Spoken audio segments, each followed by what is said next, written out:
AI is only as powerful as the platform it's built into. That's why it's no surprise that more than 85% of the Fortune 500 use the ServiceNow AI platform. While other platforms duct tape tools together, ServiceNow seamlessly unifies people, data, workflows, and AI, connecting every corner of your business. And with AI agents working together autonomously, anyone in any department can focus on the work that matters most. Learn how ServiceNow puts AI to work for people at servicenow.com.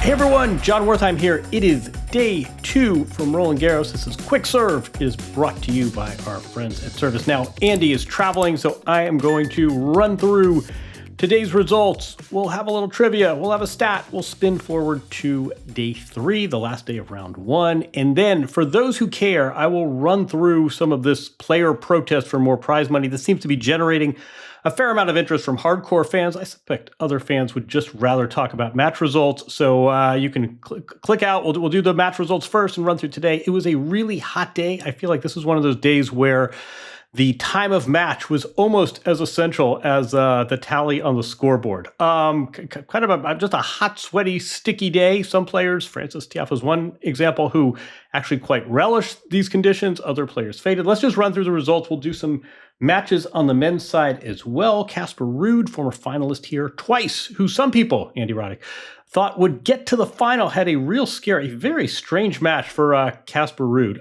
The headline, spoiler, he survived against Roman Safiullin. He lost the fourth set 6-love. So he had match points. He squandered them. He lost 2 sets. He ended up coming back and resetting, winning the final set 6-2, but that match went 4 hours.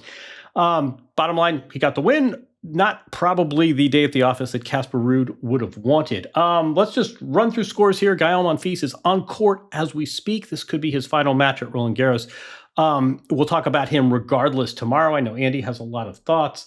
Other matches of note, Ben Shelton, for the first time entering a major as a top 5 seed. Andy and I have talked about how it's been sort of an up and down clay season for him, really an up and down season overall, but he looked very good today, winning in straight sets. Andrei Rublev was a winner. A lot of us, me anyway, thought he might have more trouble with Ignacio Busse, the talented young Peruvian, but Andrei Rublev through. Caboli wins in straight sets. Tommy Paul dropped a set against Rinky Hijikata, but he came through. Just running through other matches. One match is that, I'll tell you 2 that did not involve seeds that caught my eye. One of them was Stan Wawrinka, former champion here, playing for the last time north of age 40. He will make a return in this podcast, if not this tournament, because he figures into our stat of the day. Gave a good accounting of himself. Remember, he was supposed to play Arthur Fils in that first round match, and when Fils ended up withdrawing from the tournament, Stan got the young Dutchman, Jasper de Jong, instead, the lucky loser, and it was de Jong, roughly half Stan's age, who was able to outlast him in 4 sets. A nice ovation for Stan Wawrinka, deserving champion. I think it's worth noting he was not here on a wild card, so he's still playing competitive tennis, but it did not go his way today. Pretty good day for Americans. Brandon Nakashima won. Alex Mickelson looked really comfortable on clay. He plays Basaparetti next. Arthur Rinderknecht won. I would say an upset to sort of circle. Carreño Busta, 34-year-old Spaniard. Never won a match at Wimbledon, but he's been really good at Roland Garros, and he took out Yuri Leheshka.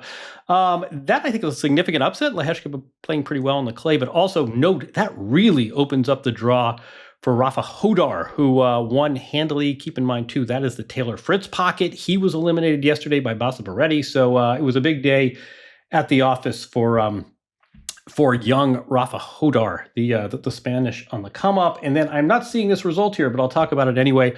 Thanasi Kokkinakis, if you follow tennis, you know about his talent, and you also know about the struggles he has had for years and years and years with injury. He was in the main draw on account of that Australian Open reciprocal wildcard, and he ended up winning a 5-set match against Taras Atamam, fell to his back. You really could see, he celebrated that match, rightfully so, as if he'd won Wimbledon, and you really saw a lot of years of struggle from a very talented player. So Thanasi Kokkinakis on court 6, a very heartening 5-set win. Let's turn over to the women's side, shall we? Where we would half the top seeds in play. Note that Sabalenka and Coco will play tomorrow. But who did play today? Iga Świątek won quite handily, looking very good. It was nice to see Jasmine Paolini, who has really been struggling this year, playing about 500 ball in 2026. She got a much-needed win Running through these results, Anastasia Potapova, keep an eye on her, the now playing for Austria. She's been playing very well of late. She won handily, only gave up 3 games. I think the most significant match on the women's side so far has probably been Elina Svitolina against Anna Bondar. Crazy stat here. They have played at 4 of the last 5 majors, and Bondar has gotten her a few times. So this is really a competitive match. Bondar won the first set 6-3, and you are thinking that Svitolina, a contender in the eyes of many, just came through with that Rome title. This would really have been a devastating loss. Keep in mind, too, as we speak, her husband is on court for what might be his last match. Her in-laws, Gaia Monfils's parents, were in the stands for this. You really had a feeling this would really deflate the tournament if Elina Svitolina had gone out early. She did not. She rallied. She won the second set. There's sort of a crazy match, and then pulled out the third set in a breaker, 7-6. I talked to her after the match. She was just absolutely gratified. Very lucky to have gotten through. She was really heartened with the way she fought. I think she also knew it would be a smidge awkward for perhaps for her husband's last match if 90 minutes before he learned that his wife had gone out in the first round. But Elina Svitolina survives. Nice to see Daria Kasatkina, a player who's really been hungry for a win, pick up a win as well. Unfortunately, well, let me see what else we have here. Jill Teichmann, 1L. Jill wins over Sansonova. And Jang, remember Queen Win, who won Olympic gold at Roland Garros less than 2 years ago. She's really had a rough go of it, some injuries. She was in tears in the press conference. She fell 6-4, 6-0 in her match. But really, the story today, Svitolina survived, Stan Wawrinka playing his last match. But really, the story was the heat and the humidity. And I think there was a sense among a lot of players that what did they leave out there on the court? A player like Casper Ruud, he's in peak physical condition, usually a player who handles the elements pretty well. But, when you're spending 4 hours on your first round match in these conditions, which don't appear to be lessening in the next few days, that looks to play a role in this tournament. And for players like for Novak Djokovic and Jannik Sinner, who plays tomorrow night, it will really help them to play in these night conditions. So far, the weather a big factor, but a fun day of tennis, a full day of tennis. Before we get to the third day of round one, producer Mike, want to give us a stat? Yes, sir. We got the stat of the day brought to you by Service Now, and it is 1973. That's the last time a man older than 41 won a singles match at Roland Garros, which, again, it would have been Stan Wawrinka, who would have become the oldest guy since 1973. But John, when I brought this stat up, you had a really cool twist to it that I didn't know about. Who was this mystery man in his mid-40s who won a match at Roland Garros more than 50 years ago in 1973? It was, drumroll, please, it was Torben Ulrich, father of Metallica drummer Lars Ulrich, one of the great tennis sort of characters, eccentrics. I think we've talked about him on the podcast before. My favorite story is he was playing Wimbledon and saw that an opponent he looked a little stressful. So at the changeover, Torben Ulrich walked over to the other side of the chair and gave his opponent a back rub because he couldn't stand to see his opponent looking so stressful. A real sort of a seeker, a free thinker, but Torben Ulrich was that mystery man when we heard about Stan Wawrinka trying to become another player in his 40s to win at Roland Garros. It was, who knew? It was, I think Lars Ulrich would have been born by then, but it was Lars Ulrich's father. It was 53 years ago. So yeah, Lars Ulrich's north of, he would have already have been a father. He's 62, so he would always have been 10 years old. Lars Ulrich may even have been at that match, but anyway, that's crazy. Stan unfortunately did not win that match, so it's moot, but good trivia anyway.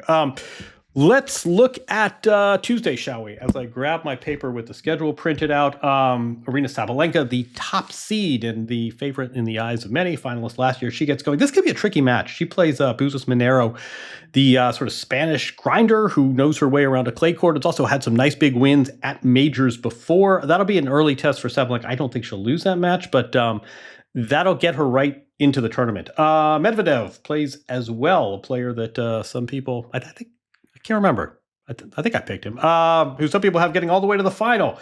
Naomi Osaka, a potentially tricky match against Laura Siegemund. I think Andy said it very well. This is either going to be Osaka hitting through her 6-2, 6-2, or a really scrappy 3-set battle with agitation and all sorts of drama. Stefanos Tsitsipas in action. Coco Gauff, the defending champion, kicks off her hopes of repeating and trying to win her 8th straight match at this venue against Taylor Townsend. We've got Kalinskaya against Action, 22nd seed against Lois Boissin, who you'll remember was the semifinalist last year.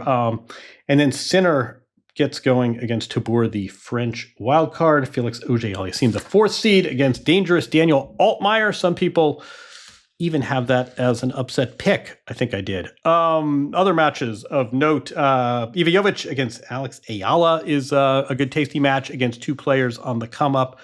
A good tournament so far for the Americans, just a theme to keep an eye on. Again, Francis Tiafoe won today, as did Ben Shelton. We have that match between Alex Michelsen and Basse Veretti, who, talking to Michelsen, he said he's known Basse Veretti since he was 8 years old. So a lot of familiarity in that match. But again, the story so far this tournament has really been the heat and to some extent even the humidity. These are not conditions. I mean, players were saying, yeah, we've had hot afternoons before, but not day after day after day in this heat. So just keep an eye on that. What else we got, producer Mike? Should we go talk about the players' protest and answer those questions and let people want?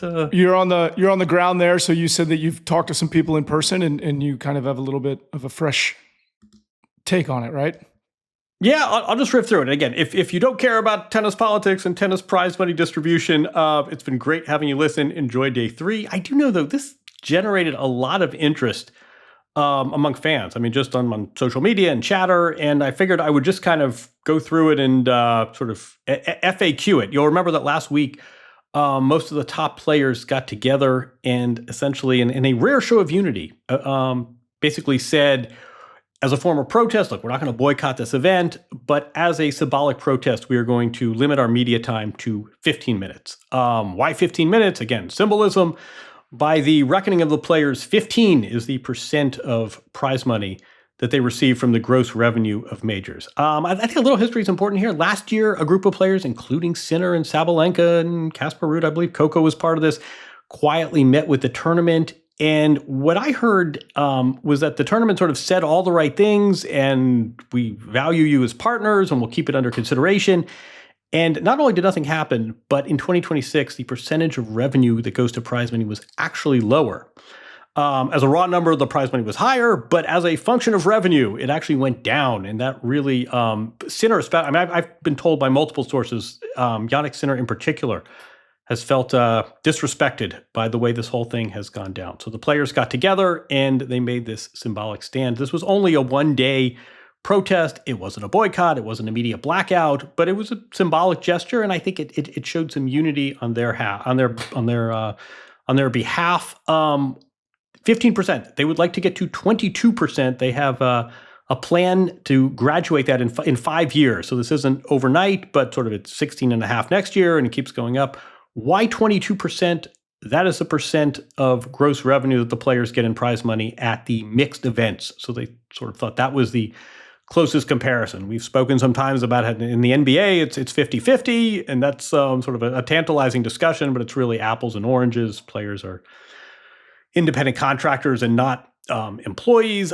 Golf is not a perfect comparison either, but the players want to get to 22% of gross revenue. I mean, I just, again, pause to note that, yeah, first round losers at majors get 6 figures. Winners can get anywhere from $3 million to $5 million. That sounds like a lot of money. You're hitting a ball over a net with a stick. Who's complaining? But I think if you look at the hundreds of millions of dollars that these events generate, remember, we've spoken about the many millions just in honeydews, and you figure media contracts and suites and sponsorships. The majors make a lot of money, and the players, I don't think the comparison to school teachers is really what's relevant here. It's a function of the revenue being generated. What percent do the players get? I think part of the reason this is going to be graduated over 5 years is because there's a lot of sort of curiosity and concern and interest about Wimbledon's expansion. Remember, Wimbledon has had this sort of tortuous. It's been snarled in legal battles, but it does look like Wimbledon's going to expand into the neighboring golf course. They're going to have all sorts of the sponsor village, and it's going to completely change the complexion of that tournament. It's also going to completely change the financial picture. And I think the players feel if they can lock into some sort of shared revenue before Wimbledon completes its expansion, they will be included in all of this upside. Did it work? I think absolutely it worked. Well, I have a question for you. I mean, obviously, you're there doing stuff with TNT, and not to drag them into it because I think they're doing a great job, but TNT pays $65 million a year. They're doing $650 million over 10 years, right? I think that more than tripled the NBC rights deal that was previous, maybe based on rudimentary research, but it's a significant increase. In TV rights alone, just in the US market, they're doing $65 million. Right. I struggle to understand how you go backwards. Right. And I think that's kind of what the players are saying. We're not even seeing the cocktail sales and the merch sales and all the other ancillary sales just on TV rights alone. They've tripled and they're regressing in percentage. It just doesn't make sense. Is that kind of like what numbers don't they know? You're right. No, I mean, I'll give you one. Again, I'm getting these numbers from the player side, so bear that in mind. I'm sure these can be challenged, but Wimbledon paid 16% of gross revenue 10 years ago. Last year, 12.5. So, I think it's possible. You have these generous raises to the players and prize money is going up 10%, but when it's not framed as a function of gross revenue, it's, you can sort of analogize this to any other bit. Business is going like crazy, and who among us doesn't mind a double-digit raise every year? But if the company is growing by 50% and I'm only getting 10%. So I think that's where a lot of the discrepancy is. This is all being organized by Larry Scott, who general sports fans will likely know as the commissioner of the Pac-12 in tennis. He's been an executive at both. Head of the WTA, worked for many years at the ATP, also was a former player, which I think is relevant. I mean, he sort of has sensed this, and this wasn't yesterday, but he sort of knows about the struggle of trying to have a viable tennis career. I was told that he is actually being paid by a pool within the tours. So a lot of people have said, why haven't the tours contributed more? Why haven't the tours been more vocal here? Well, it seems like the tours are actually helping to pay Larry Scott a fee. He's not getting some sort of pro rata fee. If I can secure you this raise, I get X percent. I mean, it seems like he's getting a flat fee that is actually coming from a bucket within the tours. So it's been interesting. And his approach, keep in mind, and yeah, it is, right? Because I think he's, and also this is a much different approach to the PTPA, which we've talked about, right? Which here comes this organization. It's not really a union, and they don't get very far. I mean, clearly the playbook for the majors is basically, you kick the can down the road, and players who have market value retire, and it's sort of, since I've been in tennis, players have asked for more money at majors, and why aren't we getting a bigger sliver? And the majors say, oh, yes, you're valuable partners, but nothing concrete really happens. And I think this has really upended the kick the can down the road strategy, because what has happened? Again, this all took place Friday. It wasn't great publicity for the tournament. The truth is, I don't think it really had a material impact. I went back and looked at some of these pre-tournament press conferences, and very seldom did they last more than 15 minutes. And it was only one day. But they made a point, and it wasn't great publicity for the tournament. So what has happened since then? The FFT, the French Federation, Roland Garros, has put a date down on the calendar. They've essentially said, listen, give us till Wimbledon. Let's get through this tournament. Give us a few weeks, but we will get back to you with a counter proposal. The word counter proposal is fairly critical. I think it does a lot of lifting. That implies that there will be some movement. A counter proposal is not, hey, let's meet again and tell you how valuable you are. That seems to imply some movement. Also, Wimbledon and the U.S. Open have scheduled meetings with this group for later next week. Wimbledon will announce its prize money June 10th or 11th. So it sounds like in advance of that, they want to make sure that this kind of a situation doesn't replicate itself in late June at Wimbledon. And it seems to me as though there is some movement here. That doesn't mean this 22% goal is automatically going to be met. But I think there is a realization that these majors are growing. That's great. It's great that tennis is this global sport. There are plenty of sports and plenty of sectors where the vectors and the arrows are going in different directions, and they're not increasing revenue. They're not getting triple the television rights. It's good for tennis, but it does look like the players are going to share more in some of this upside. I'm keeping an eye on Sinner. This is not a hothead. This is not someone who likes to create confrontation, and especially before the one major he's never won. The fact that he's been so involved, and I've heard from multiple people that he really sort of felt disrespected. He's spoken up at meetings. I mean, who knows if he wants to, is Jannik Sinner going to play mixed doubles at the US Open if he feels like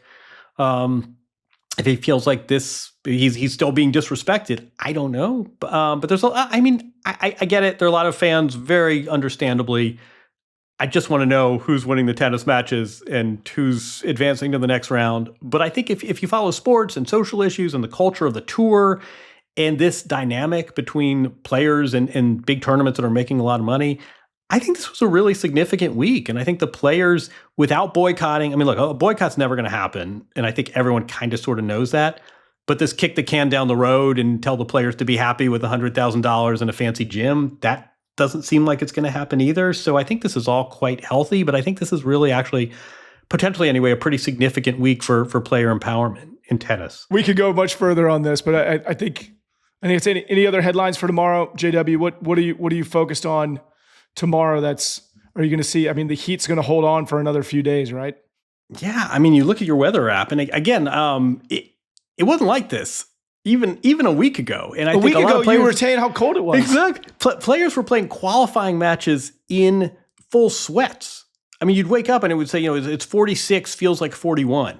So it's interesting from the player perspective that some of these qualifiers were like, wait a second, I was here playing in, a hoodie 7 days ago, and now I'm worried about all my hydration. And I think we all want to see how Jannik Sinner, how clearly the player to beat. I've been really impressed by how other players on the men's side, there's no sugarcoating it. He is the player to beat. They know it. They know what's up. And at the same time, it's sports. Nothing is scripted, but let's see how our two number one seeds fare. Again, three-day round one. So at this time tomorrow, every match will likely be in the books. Can I give you something to end the show? Sure. Right now in our serve bracket challenge, you are leading by 10 points over Andy, Kim, and Blair. Blair, Kim, and Andy all have 300 points. You have 310. I too have 300 points. So you're doing well on the men's side. And shockingly, you're not doing as great on the women's side. Blair's crushing at 280 points. It's 14 days. It's a marathon, not a sprint. Yeah, as long as whoever at Casper Ruud was nervous about an hour ago, but this is tennis for you. All right, JW, go enjoy the end of this Gael Monfils, and we will see you hopefully tomorrow. This has been Served, presented by ServiceNow. AI is only as powerful as the platform it's built on. With the ServiceNow AI platform, your AI, data, and workflows all work together, connecting every corner of your business. To see how you can put AI to work for people, visit servicenow.com/AI-agents.